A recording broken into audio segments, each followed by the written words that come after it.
Hi, welcome to Cliterally Speaking the Podcast. I'm Michelle Doherty. And I'm Emily Lane. We are BFFs dedicated to bringing you conversations between girlfriends over a bottle of wine. Oh, I am so excited about the wine part. Oh, me too. So pull up a chair, grab your glass, And let's get talking.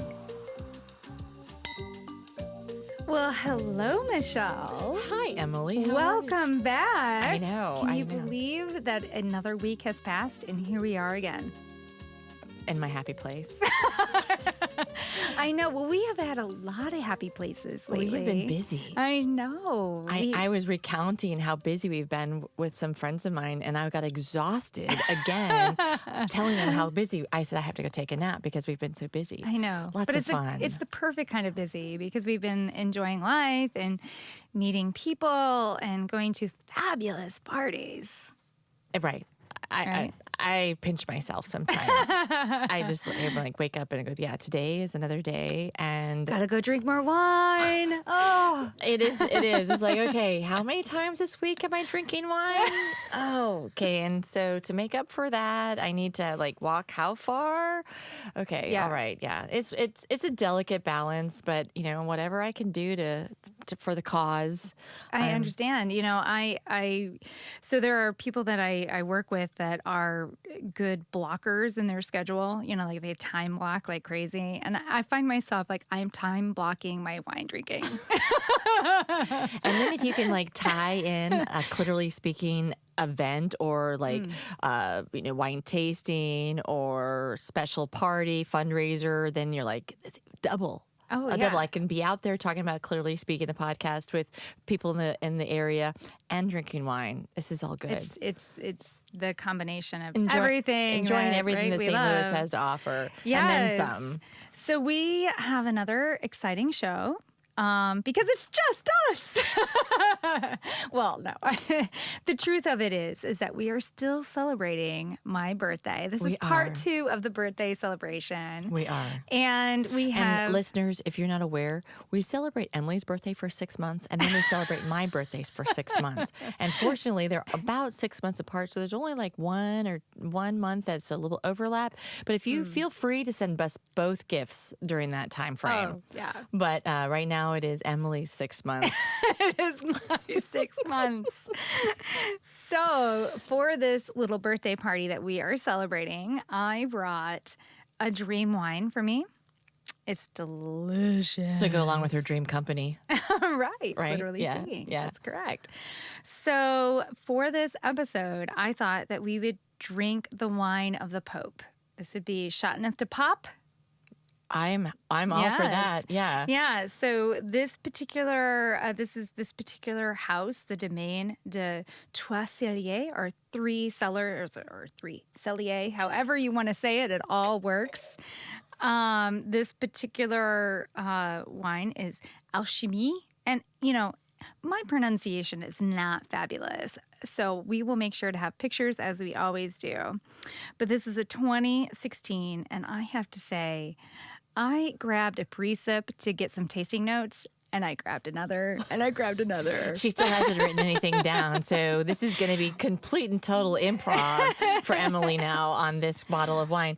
But it is absolutely delightful. It's a beautiful red. I love the color of it. I mean, I can totally see that the moon that was in the sky when these grapes were being grown. I can see it reflected here. This is a gorgeous wine, and it's one that, I mean, it's beautiful now. It's a 2016. It's only going to get better. I mean, we've had this one open for a few hours before we even tasted it, and I feel like tasting it even now, like I'm at the early edge of that cycle. But it's extraordinary. We've got dark fruit. It's meaty. It's earthy. It's got cherries and plum and strawberry and game. I mean, this is a really good wine, and the finish on it just keeps going and going and going and going. 30 seconds later, you're tasting something else. Emily, you have just described exactly how I was going to describe it. This wine is birthday sex in a glass. Oh, See? It just keeps going and going and going. A little 30-second rest. And again, going and going and going. I mean, it really is. I mean, I know on the prior episodes, we talk about what kind of panties you're going to, but no, this is just full on naked. This is full on naked with the partner of your dreams for your birthday. It's all about you. Yeah, right? You get what you want. It's all about you. This wine, when you drink it, it's all about you. I know. Hopefully, there might be somebody at the end of the glass that will, share with it. But that's my reaction to this wine. I'm really glad this is my birthday month, birthday 6 months, because I want more of this. Yeah. Anyway, cheers to that, Michelle. Cheers and happy birthday to you. Thank you. It is what a pleasure to be able to celebrate your birthday every episode until my birthday. I try. Oh, and I apologize to our listeners who now hear me I'm eating cheese because we have a picnic.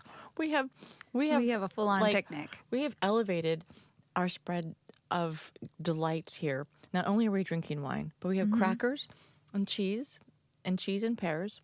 And we had some beet crackers, but I think Sam, our audio engineer, Mr. January, ate them all. And Mr. January, by the way, is a reference to a very specific task we are engaging him for. Well, we have to earn money some way on this podcast, and so we have enlisted Sam to do the audio engineer wall calendar. Yes, he's going to be every month. He's going to be our calendar guy. Yeah, as soon as we get that created and whatever website we have it available for you to download, order, we're going to do it before Christmas so that you can order it for your mom. Have it in time for for your mom, your aunt, your sisters, your teachers at school. They will all need Sam, the audio engineer's wall calendar. Because we're all about empowerment here. This is equal opportunity. Literally speaking, the podcast. Yes. And if we can capture the right shade of blush and embarrassment on Sam's face right now, we will have succeeded. That is what Châteauneuf-du-Pape. Châteauneuf-du-Pape. Yes. The Pope encourages.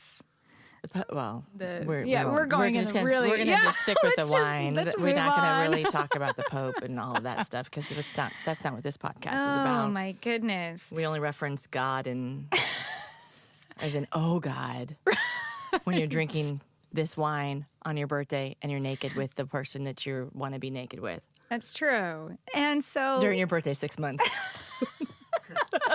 not just that birthday one night, but the birthday 6 months. I am so looking forward to these next 6 months. I'm going to go ahead and text Ken, give him the heads up. Yeah. Hey, by the way, bud. So let's share a little bit about what we've been up to in these last couple of days. Like we have been to some great parties and we've tasted a lot of wonderful wine and we've experienced St. Louis in the biggest and smallest sense in multiple ways. Right. Well, the thing is that all of these things that aren't happening because we looked at our calendar and said, okay, why don't we on this Sunday go to this event or why we none of this we have planned out. Right. These have all been like spontaneous. What are you doing today? Do you want to come to this event tonight? Or I was invited to this wine tasting. You're my plus one. We're going tomorrow, which is what happened. Right. And Emily was at a wine tasting at the Wine Merchant, which again, for those listeners that are paying attention, we have entered into an agreement with the Wine Merchant. If you go to the Wine Merchant and you request the bottle that we're drinking on this podcast, and of course we let you know ahead of time before the podcast airs what the bottle is, and tell them that you heard about it on Clearly Speaking, the podcast, you get a 10% discount on that bottle of wine. So, Emily, that adds up. I mean, if you buy as much wine as we do, that 10% adds up to some serious bottles. Well, some serious savings. Yeah. And that's good. That's good. Because, we're testing and trying and drinking the gamut. I mean, yeah, we are. I wait till my birthday, right? When we're going to have like vintage 2019 Boone's Farm. I mean, it is going to be a rockin' party here at our studio. I'll bring my plastic Go cup. Yeah, please. Yeah, I'll have red Solo cups for everybody. No, actually, I will bring my new fabulous tumbler that you got me. Your wine diva. Yeah. But anyway, back to the story. Emily was at the wine merchant and yeah. So I did a tasting. They do these great tastings every weekend, and I try to go whenever I can because it's just a great way to learn. A lot of times the winemaker themselves shows up and what a treat. So you meet winemakers from Italy and France and, Napa, Sonoma, Santa Barbara, everywhere. And so I went and I met the family behind Folded Hills, which is it's like Santa Barbara County. And I was immediately struck with the wine. I thought it was beautiful, very elegant, beautiful wine. And so immediately I shared with them the fact that, I have a podcast and we talk about wine. Maybe we should feature some of your wine because I thought it was gorgeous. And right away, Andy, who was pouring the wine, was like, "Oh, you need to meet my wife because we have a very female-centric winery. Our winemaker's a wife. My wife is very involved and marketing. Everybody behind this company is very female-centric. And it happens to be a St. Louis family, the Bush family. A pretty prominent St. Louis family. That's correct. Right. Andy and Kim Bush. That's and their great. new winery, Folded Hills Winery. So I have to give my point of view. I'm working on a Saturday helping a friend of ours who has a florist in town. We're working on a couple of events with her because I just love to help out and do things like that. And I get a text message from Emily. "What are you doing tomorrow? You're my plus one. We're going to go to a wine tasting at the Bush family home in Grants Farm." That is pretty big news, people. If you're from St. Louis, you know this big news. If you're out of St. Louis, Google Grants Farm, Google Bush family. That's Busch. Yeah. That's Anheuser-Busch, and they have this wonderful, the big house. And Ulysses S. Grant, like There's so many right? things coming together. Yeah. But let me tell you guys, Emily texted me, and I went, "Oh my God, I have to get my nails done. I don't know what I'm going to wear tomorrow. My hair, holy cow, how much time do I have?" I mean, I went into complete and total panic mode. Could I find something new that's black to wear, And thankfully, it all worked out. The event was later in the afternoon. Yeah, it was And lovely. we arrived. So It's lovely. a gorgeous house. Yes. We got our picture taken with a Clydesdale. Yes, which I'm still eagerly waiting to see. I mean, okay. And I told my family, I said, if you ever watch The Sound of Music, and we all have seen the movie The Sound of Music, and when the Baroness and Captain Von Trapp, and they're sitting out there on their terrace, and they're overlooking, their big, expansive garden.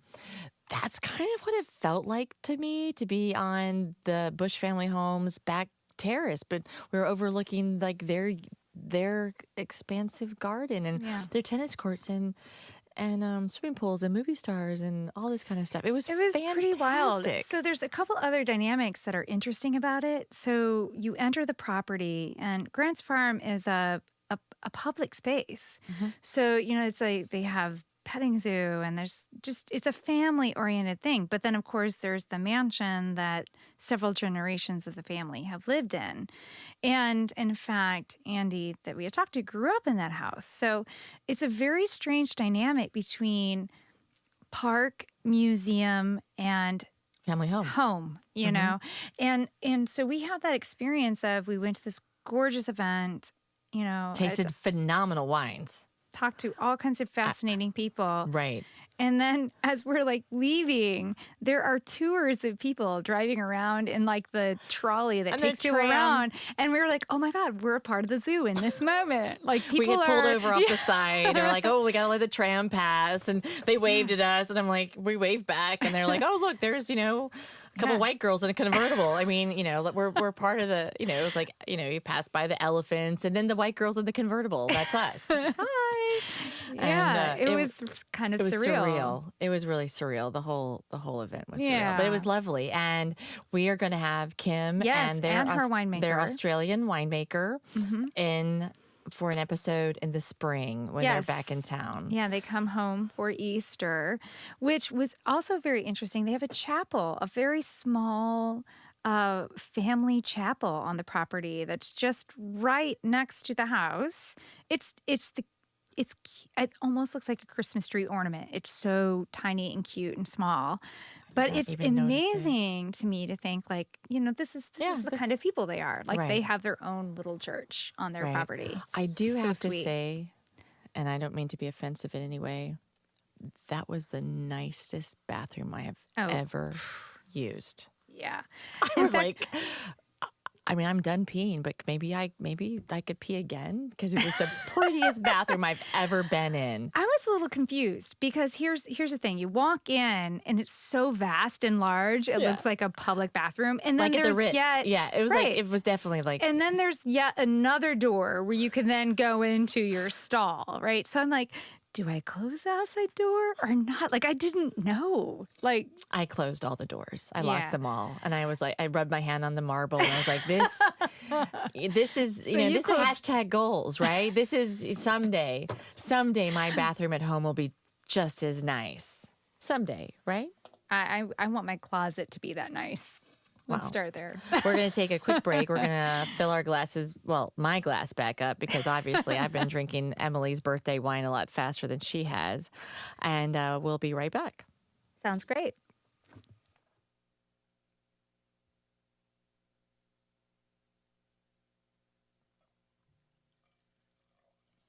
Have we talked about anything of substance yet? No. No, but we're having fun, which is... I don't know. I think that's fun too, right? Is it? Sam? I think so. Yeah? Okay. Do you need some more wine? Keep telling us how fun we are. Do you need more wine? The best podcast ever. All right. So let's maybe roll into something, right? What she posted on our Instagram. Oh, that's so sweet. She's great. Yeah, she's really cool. She's going to take us places we'd never even knew existed. All right, so where are we going to go? Sam, I'm going to let you lead this beginning. in now, right? All right. It's your turn. Missy, you're good at this. All right. You own it. I'm going to finish eating my cheese. Okay. I really... Speaking of substance, I mean, we've had some fun. I'd really like to roll into this podcast. So maybe it's like... I'll lead us right there. All right. I'll lead us right there. Oh, are we going to talk about Carnival? Maybe we talk about let's get in the meat, and then we'll close with Carnival and the drag show, and then we'll promote that we're also going to have burlesque... Lola Vanilla on eventually. Let's end with that then. Yeah, let's get heavy, and then we'll go back to that, and then talk about Lola Vanilla. That makes sense. Okay. Have you emailed her yet? No. Okay. Yeah. Yes. Oh, wow, Emily, I am really enjoying your 6-month birthday celebration because the wine is absolutely phenomenal. It really is. It's special. It's special. Yeah. So I thank you for sharing that with me and the other listeners on our fans, our number one fans. But Emily, Clearly Speaking, the podcast it's a lot of fun. You and I have fun conversations. We have serious conversations. Last night we had a lovely dinner party with girlfriends of ours, and we were kind of sharing some things that were impacting our lives. And you had shared with me a couple episodes by the podcasting group Radiolab, which everybody knows Radiolab. Everybody knows Radiolab, so I don't need to talk about them like who they are. But if you don't know Radiolab, just go ahead and go to your podcast and subscribe Radiolab.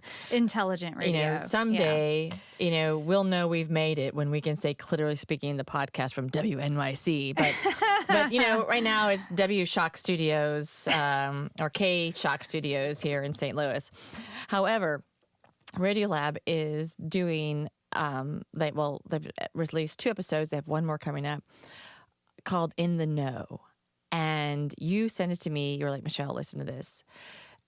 And you're like, we have to talk about it. And I said, okay, whatever, Emily, I'm busy drinking at some wine tasting. But I did. I like downloaded it. I started to listen to this episode. And it blew me away. You couldn't stop then, right? You had to I had to take it in like segments because there's so much to process. There's so much to think about. And just in a real quick recap or a summary or a Cliff Notes version of what these 3 episodes are about is, and Emily was going to describe it. She's going to describe it for us. Oh, okay. So, I'm going to backtrack just a second. Sure. Because I had the same feeling that you did. Sometimes when information like that comes at me, I have to like pause and think and then listen and pause and think. Only this I devoured. And then I listened to it again. And I'm now on my 3rd listen to. Wow. Because there is so much there to think about and figure out how do we even talk about it. And I think, honestly, when you're like, okay, you talk about it, no, you talk about it, no, you talk, because truthfully, this is one of the problems. We don't have a comfortable dialogue to be able to talk about the situations. Well, give us just a little bit more backstory about how In the Know came to be. Yeah. That's what I need you to do. Exactly. So In the Know is a woman's experience with discovering her own sexuality and the complexities behind consent.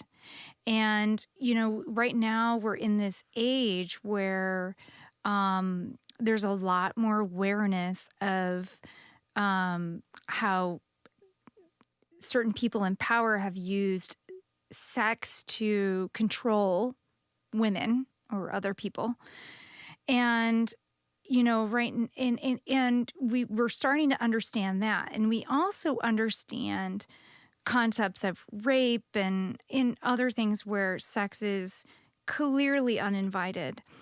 But now there's all these gray areas of consent of when, as women, we feel obligated to have sex or pressured into having sex, even though we've said no many, many, many, many, many, many, many times and eventually give up. So it's all these gray areas of sex where either we give in because we feel that it's the easiest way out, or we give in because we feel like we're going to hurt someone's feelings, or we're going to be lose a great relationship, or there's so many consequences for us saying no, and it's really difficult for us to finally say no.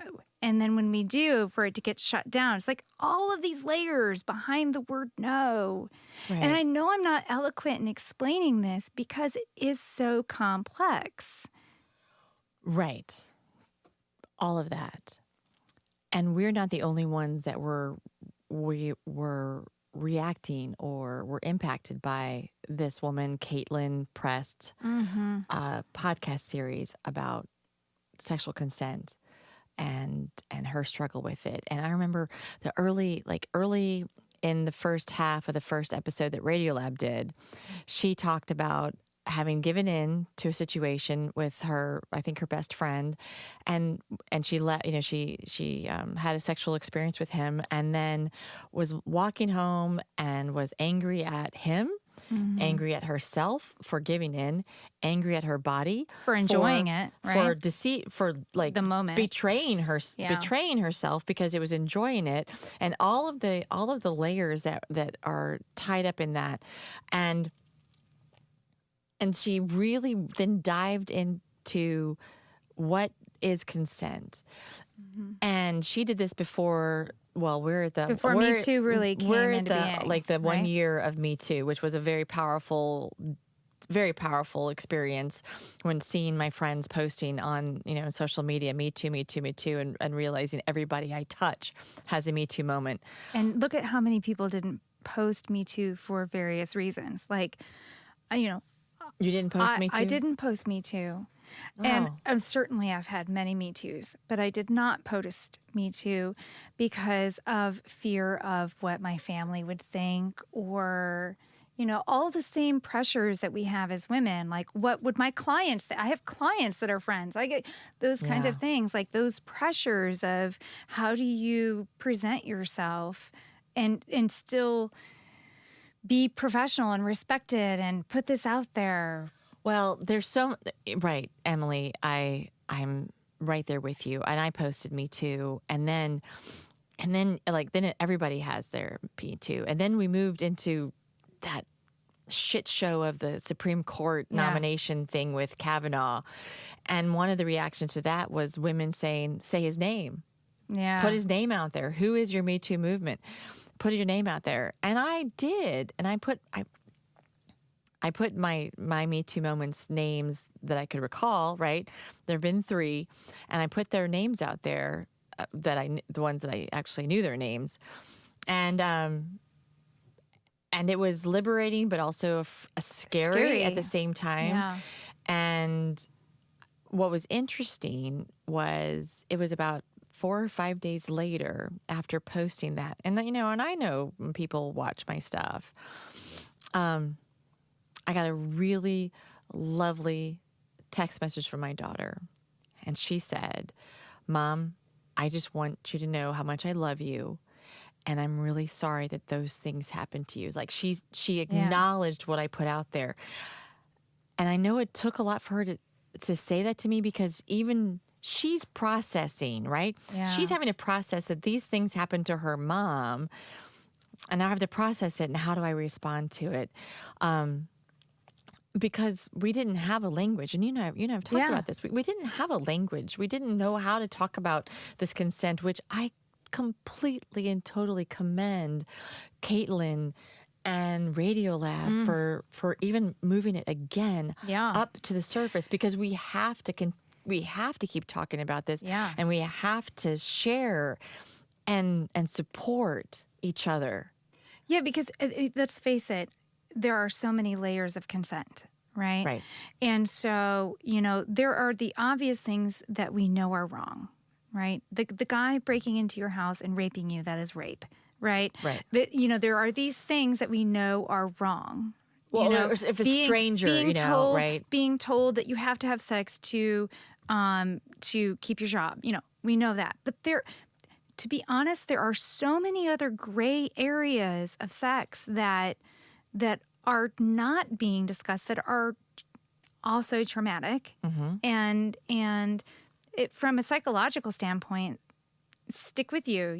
There's the I'm in a relationship and I don't want to have sex right now, but I know if I don't have sex, we're going to have a fight for 3 days. And so do I just have sex? And guess what? You spend like 45 minutes while they're trying to have sex with you, trying to grapple with the fact that you don't want to have sex, but then you inevitably give in because it's the easier way out. So there's that side of the argument. There's just so many layers of sex where... Right. And when we didn't know, you and I, as females in our 40s, I know I've outed her. I'm fine with it. I'm very happy to be in my 40s. I've outed it.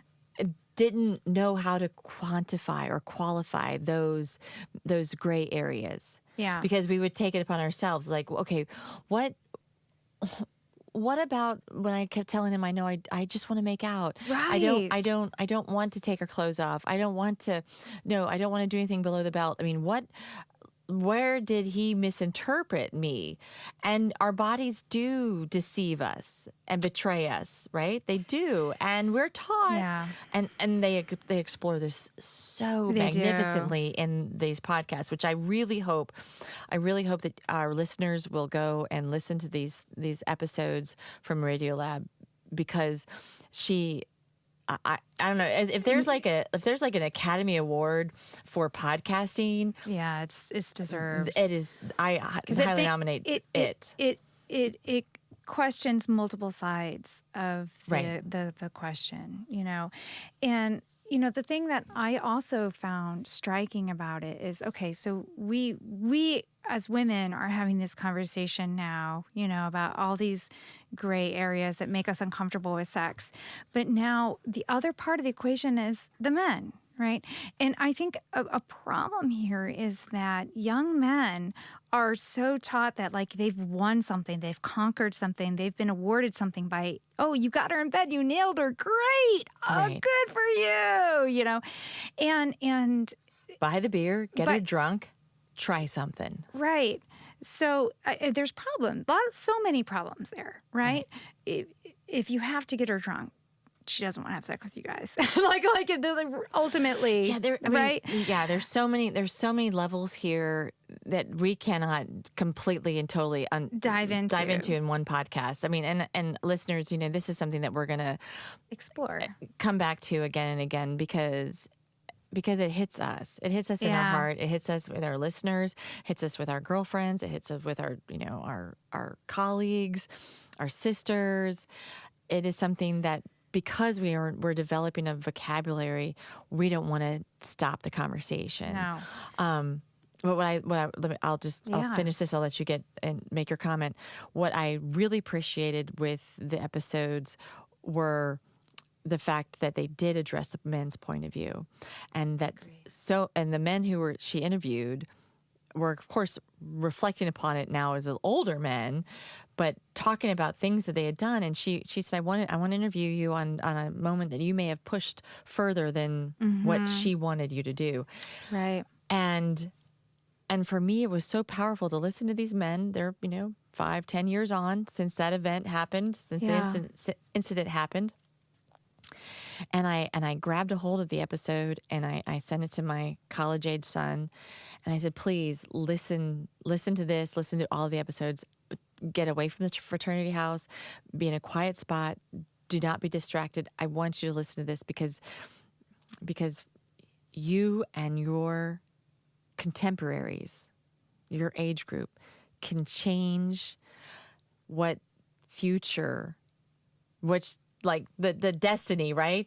The typical female path, the typical male path that was been, okay, I resist, I give in, so it's rape or assault, blah blah, and now I have to deal with this emotion and this shame, and now I'm 45 and I'm in therapy and I have to relate back to this thing that happened to me at 17, right? Or you are a male who is now 30 going, God, that time I pushed that my 15-year-old girlfriend into something she didn't want to do, and you grapple with that shame. Yeah. Young men, young women in college today, young men, young women younger than that, you're out there, you're exploring your sexuality, you're testing the waters, you're bumping Barbies, as Dr. Donna said.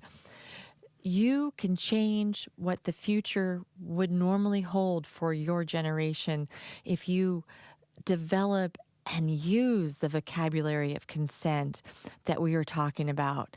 You don't have to live in shame if you treat whatever partner you have with respect and kindness, and you don't treat somebody as a conquest, something to be won. And if you listen to this podcast and you reflect on it, you can change the world. I can't go back. Emily can't go back. Our listeners that are older than you can't go back and take back what happened to us. We're only now learning how to talk about it. But I don't want to be in 20 years listening to a podcast with your contemporaries reliving and working through their shame, the same pains, because you can change it. And I implore you to listen to this podcast. I think you said it so beautifully. In fact, it's hard to actually build on that, because the truth of it Sometimes is, I'm quite eloquent. I know, but I'm struck. I'm like bathing in that moment that you just said. It comes down to empowering young people to think differently, right? And I'm so glad that your first instinct was to engage your son. Yeah. And I mean, I've bragged on him on the show before because I felt like he already had a good handle on consent. But there's so many layers of things that Caitlin talks about. The pressuring, right? That I don't know if he's aware of that. I think about the number of times that I was pressured into sex. Oh, right. Yeah. And I still resent those men that I had sex with, that I was pressured into sex with them. I still resent them. I don't hold them in any high regard at all. I don't think back on our interludes in any way that I'm going to brag about here on the podcast. No. And the interesting thing about this other podcast that we're referencing is that they do explore that. Like, and to me, like, some of these guys, right? Some of them were sensitive enough to say, holy smokes, had I known that is how this person felt, I never would have done that. Right. But there was always the one Brett in the group, right? There's always that one. Right? That was like... Still blaming you. Wait, right. You liked it. Come on. You wanted it too. It's like, no. Right. I think the really cool, or not cool, that's like the wrong word, but the really insightful comment was in episode 2 of this series when they were interviewing the lady that helps the people get back into colleges when they've been kicked out.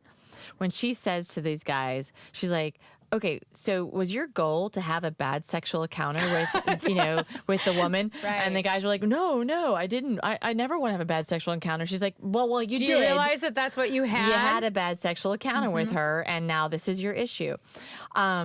So like full circle, but not really, because I haven't brought anybody in full circle on this.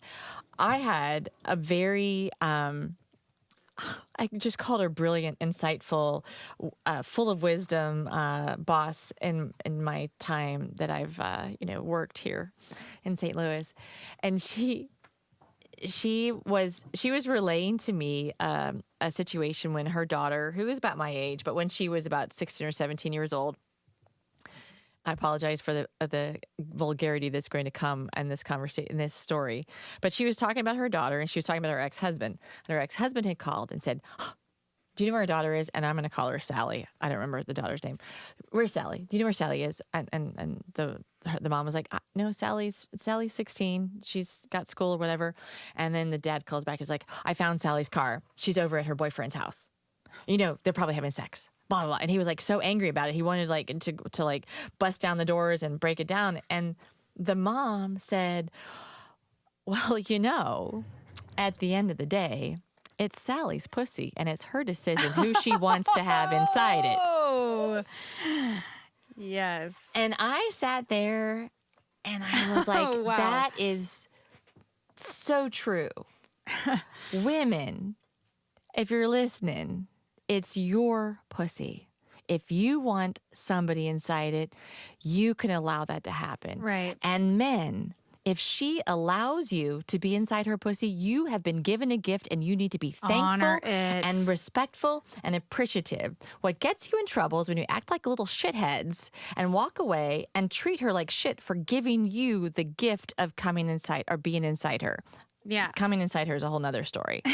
That's our problem. True. Men do not appreciate the gift that women give them when they allow somebody to be inside them. And if you have to ask time and time, like over and over and over again, come on, touch it. Let me do it. Let's do it. Touch it, touch it, touch it. Let's do it. Let's do it. Let's do it. If you have to keep asking, that's a problem. She doesn't want to. She doesn't want to. And the fact that she gives in, she didn't want it. If she says, let's just get this over with. Yeah. You're not going to be she's not going to be walking away with a great sexual experience with you. And then you're going to have a bunch of issues from there.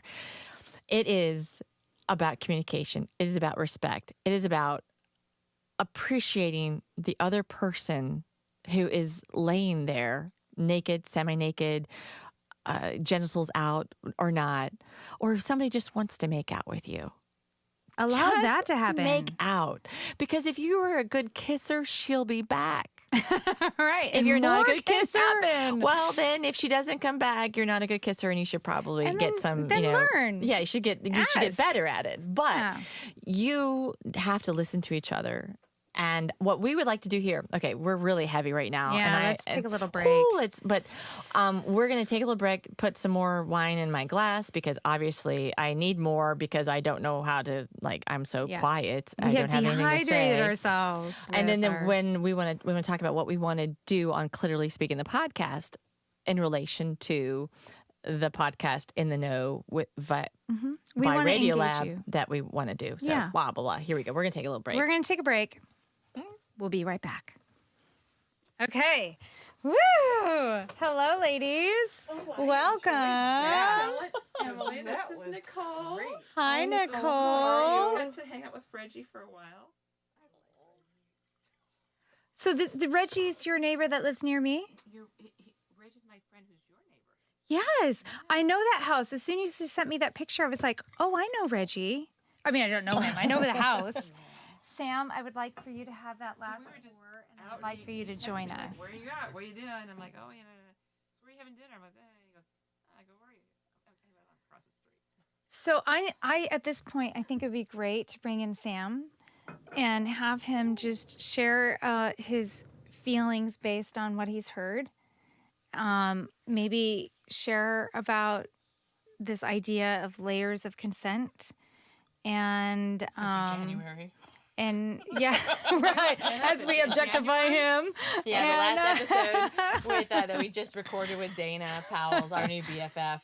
Yeah. Oh, I was last night, but no, Oh, you've been knocked off to the side. I mean, we're all We're all friends. We're all friends. Yeah, my we're hair such color for sluts, you.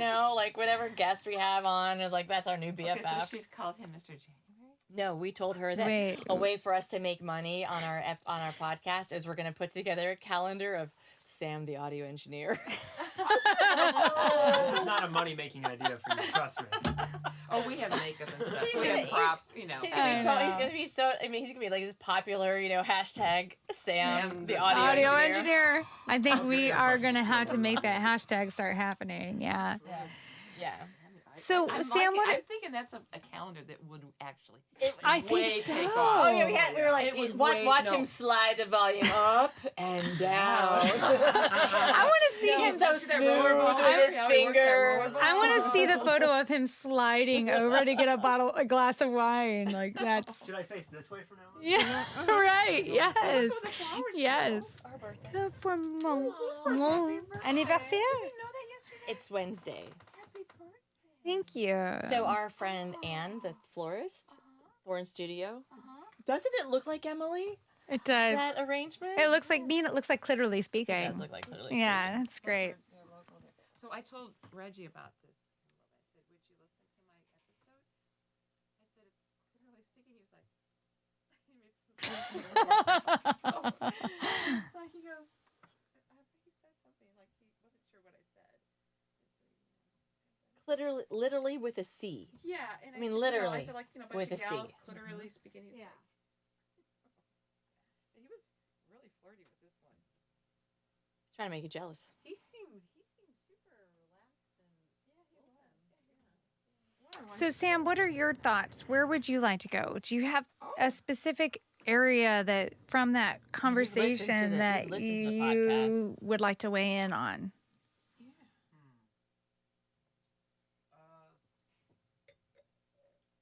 I mean, what do you think would be an interesting thing to talk about? Because I think it'll be easier for me Mm-hmm. if you've got specific things you want to ask Okay. about them rather than broadly pontificate about it.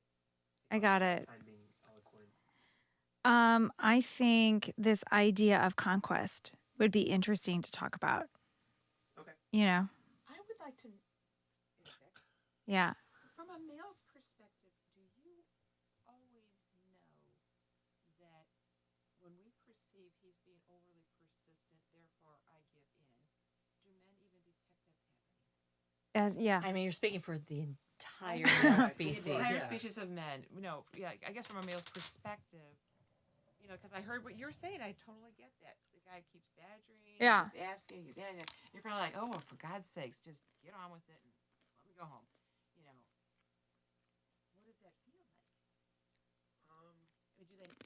see that's happening, and is that somehow demoralizing? I mean, this is gonna sound like a cop-out answer. I feel like I am generally just as a person very perceptive of how other people feel about me, and so I have a hard time with that. That's like a personality thing about me anyway. So you would persist. No, because I would probably be feeling it more acutely than it's even happening. Sometimes I have Okay. doubts about like. Can I make? You have a high degree of empathy. Anyway. Yeah. So when this whole Kavanaugh thing was going on, I was talking to a male, and I asked him something, and he said to me, "I would never kiss a woman unless I knew she wanted me to kiss her." See, oh, Okay, kissing is one thing. Yeah, but Then where does it go from there? I mean- think that's what he meant, like onward, like Yeah. and if a woman didn't want that, I would never. and see, I think there is a problem with this of being too afraid. Like, I mean, there's a difference between getting the first kiss to trying to put your penis inside someone, right? Like, to me, like a first kiss, there's some spontaneity that's very exciting about that first kiss, and you don't want to take that away. Now, if there's a retraction, read that and don't go for it, right?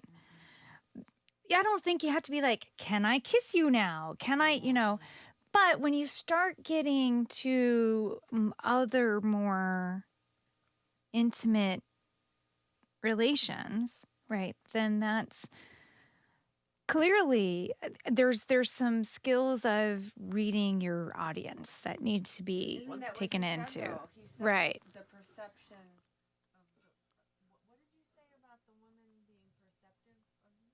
Or you were I perceptive. feel You like were I- being- yeah, Yeah. and I think that's the Yeah. right way for a man to feel. Yeah. Do you think you're unusual though? I think you said that. I think that's. I think he is I don't know. unusual. I don't wanna sit here and act like I'm extra, like, well, I'm I'm a special case. You know what I mean? Yeah. No. One thing I will say is that in listening to some of the tape that was played, Oh, there were times where I was like, I think I would be getting mixed signals from this. absolutely. Well, and so if you wanted me to talk about that, Yeah, I would yeah. talk about that. yeah. Yeah. If she's humming and giving pleasure sounds, that is an indication Well- that things are going okay, right? And I honestly believe it's how you treat them after the act. Sure. I mean, other than, hold you down and, like Yeah. a brutal Right. rape, how people are treated after the act impacts.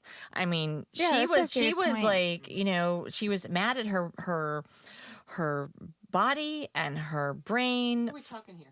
The Caitlin, the Yeah, in the pressed know, the podcast in the know. Yes. Oh, okay. We'll have to listen to it. Yeah. Yeah, Yeah. you will.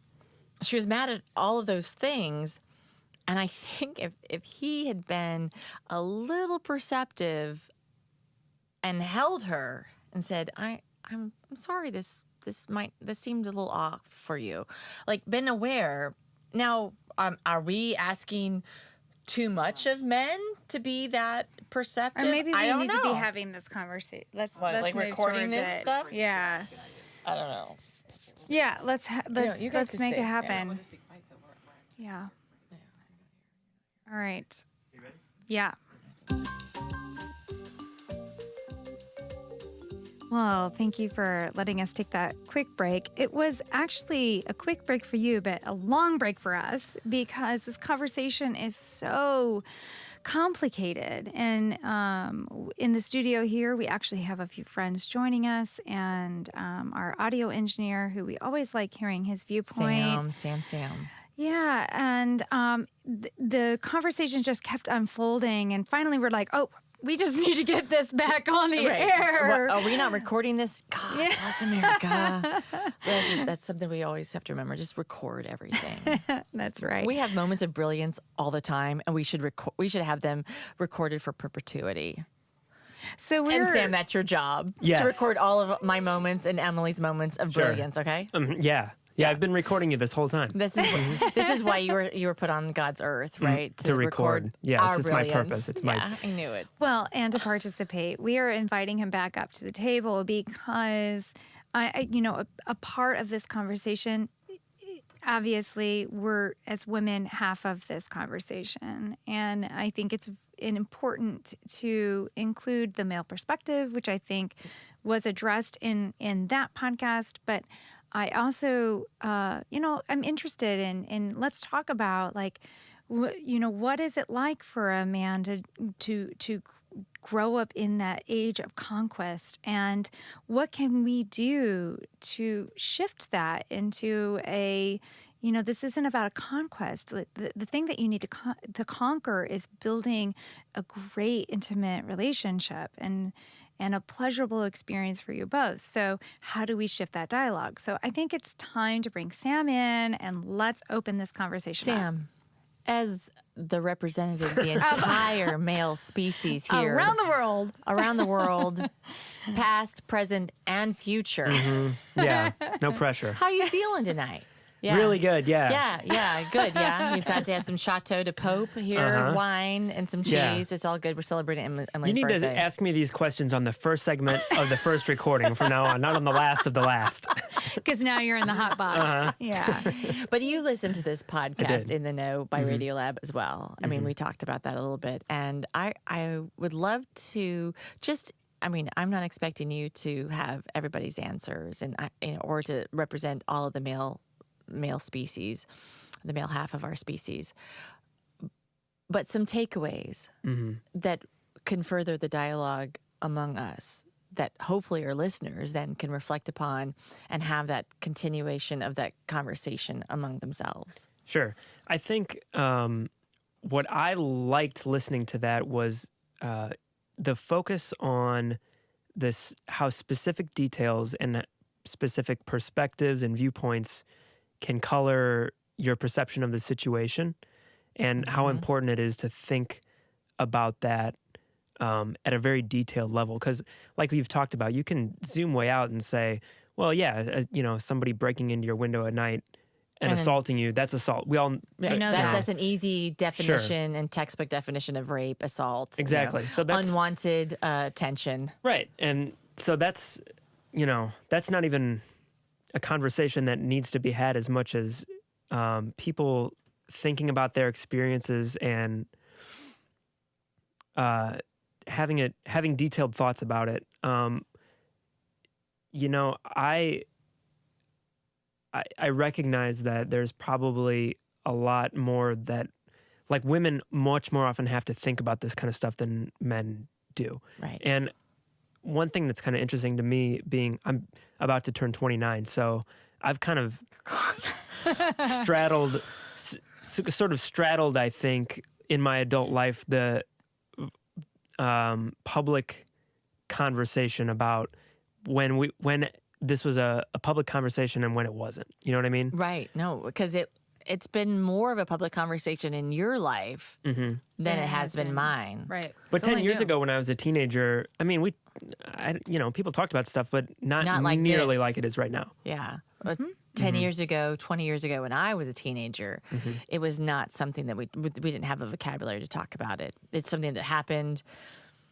It's recent. I mean, the last 6 or 7 years is when this has really started shifting. I think since 2016, like hugely since 2016, since that person who is residing in the White House was put there by the Russians. But that's just me. I'm not going to speak for everybody who listens to our podcast. Yeah. I agree. It's the Pope's wine that I'm drinking tonight that's making me speak truth to power. But if that's been like your experience, like it has been in your vernacular, in your worldview more frequently, or it has occupied more time in your life existence than it had, like the conversation being at the forefront, I think that's a couple things. Well, just maybe one thing. Pretty cool, because you can change the trajectory of where it's going to go. Do you feel that you're in a?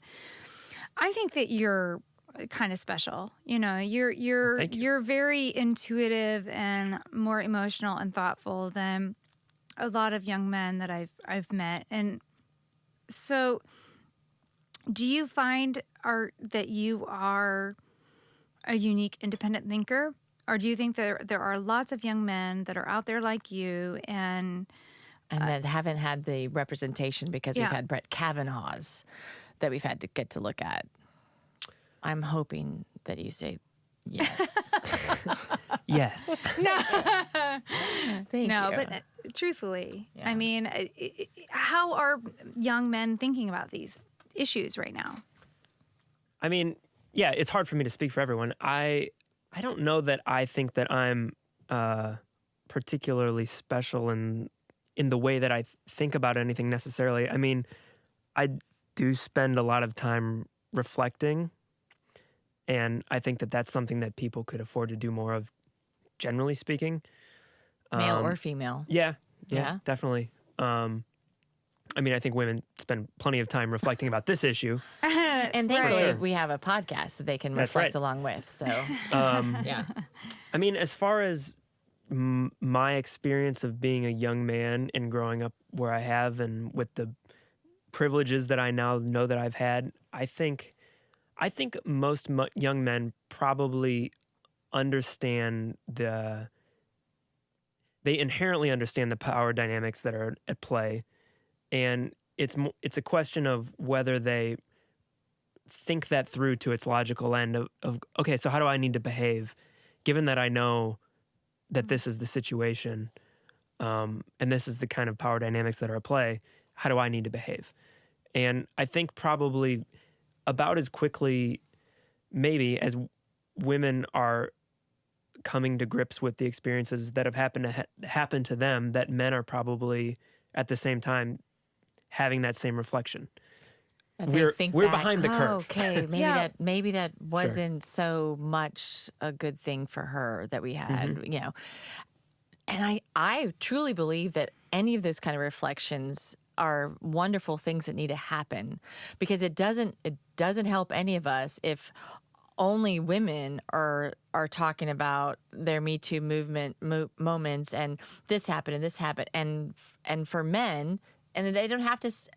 Ideally, it'd be wonderful if they could apologize, but if they themselves in their quiet moments reflect back and go, "Oh, yeah, I was a dick." Mm-hmm. Yeah, what I did to that girl in college or high school or at my workplace, acknowledgement or whatever, right? you know. Yeah, I don't want to do that again. Yeah, acknowledgement. Right there, like in Caitlin's episode, had her friend acknowledged that he treated her that way, it would have been over. Like she would have been like, "Oh, thank you for saying that." Right. Had Brett Kavanaugh just apologized for something he may or may not have remembered, we wouldn't even have the hearing. But it's true. I think though. I mean, honestly, based on what we know about the conquest, he might not even think he raped her. Like he might just think, "Oh yeah, I got her drunk and we did it." Well, yeah, but she was wearing a one-piece bathing suit. I couldn't get it off, bitch. Right? Didn't she know? Like I'm supposed to get what I want because I'm Brett Kavanaugh. I'm all powerful. I'm a god according to my family and friends and country club. And now I'm on the Supreme Court. And I mean, it's entitlement. And the thing is, it's where we have allowed people to believe that they are entitled to somebody else. I'm entitled to you. I'm entitled to take this from you. I don't have to recognize you as a human being. I'm just going to take it from you. And that's our problem. Wow. We do not acknowledge that there are living, breathing human beings that cry, that feel pain, that feel joy, feel laughter, feel sadness. Everything is wrapped up in these souls, and all you're doing is taking from them. so you can have your 11 seconds of pleasure because, hello, that's about how what it long it is. takes for some, when you're that age. And thinking about that, it's like we're talking about all these dynamics, right? You've got the first date, the teenagers and stuff. But let's face it. I mean, It happens many even women at in 40s, marriage. in your marriage, right? There are times when I just get it over with. All right, that's fine. I'll just lay Right. here. I have this joke. How do you tell how can you tell when a man is with his mistress versus when, and of course this is a very sexist joke from the 80s and 90s, how a man is with his mistress and then how a man is with his woman, right? With his wife. So when he's with his mistress, she's saying, oh, baby, you're so good. You're the best thing I've ever had. Oh, give it to me more, harder. Oh, baby. When he's with his wife, she says, beige. I think we're going to paint the ceiling beige. oh my goodness. Yes. Do you think that she's just getting it done with? But here's the thing. I mean, as a man, wouldn't you want your woman to be having an amazing time? Yeah, sure. I mean, I think that there's certainly an ego thing at play there.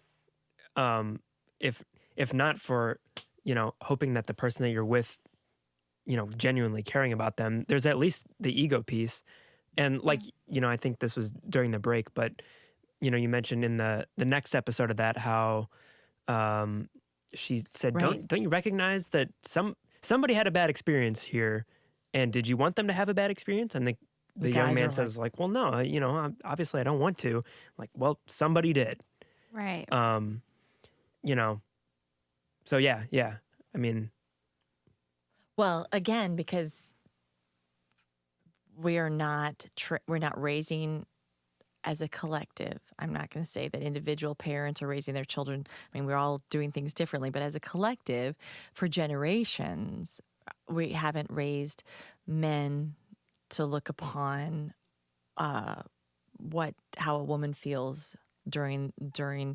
sexual encounter with them. True. We haven't raised them to be empathic and to be perceptive and to even give a damn. I mean, the female orgasm was a myth up until how many years ago, right? So it's true. Well, right? it was a myth because men were really shitty at having sex, and so women weren't having orgasms. And so, like I said, I'm only 29, so I take no responsibility for that.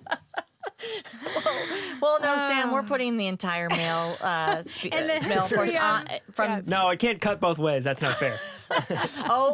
You're just pulling your male privilege now, right? You're like, oh, I'm only going to take care of this. All right, women have to take it all on, right? That's what we do. But I think what we really want to focus in on is that we know that this conversation is not just one episode over a half a bottle of wine for Emily and I and Sam, because Emily drank a lot of this wine before we started recording because it tasted so good. But we really would like our listeners to listen to these episodes, and by the time this airs, all 3 episodes from Radiolab will be out there. You can go subscribe, listen to those 3 if you don't want to get all of the episodes. And we want to continue this dialogue. We want to talk with you about your experiences. We want to hear from men. We want to hear from women. We by no means believe that we will be able to top the phenomenal job that Radiolab and Caitlin did with their podcast. It's incredible. But we know that the conversation needs to continue, and we want to hear from you, and we want to continue this conversation. And that's why we wanted to bring it up today, so that, and keep watching our Facebook, our website, our Instagram, our Twitter, our social media that hasn't even been invented yet. But follow all of those things, and then please participate in the conversation with us. On our website, we'll have a phone number you can call. You can leave a voice message that'll play on our future episode, and we're just going to keep the dialogue going because I think we're like at a watershed moment. The vocabulary is there, the dialogue is happening. We cannot go backwards. We have to keep going forwards. We can change the future for young men and women moving forward in their future sexual experiences, and we can soften the pain that so many of us have carried with us over all these years. so that we don't carry that any longer, and we can hold each other and, sing Kumbaya and just love each other more, because that's really what this world is about. That's why we're put on this earth, is to love each other and to bring empowerment and to bring happiness and joy to each other. So yeah, that's what we want to do, and that's like a whole lot out there. It is. So. It's beautifully said, Michelle. Thank you. It's the Pope's wine. And yes, we want to hear your stories. We want to keep this conversation going, and let's start now. And thank you for being a part of our conversation tonight. And looking forward to hearing what you have to say. And we'll talk to you soon. Cheers. Cheers.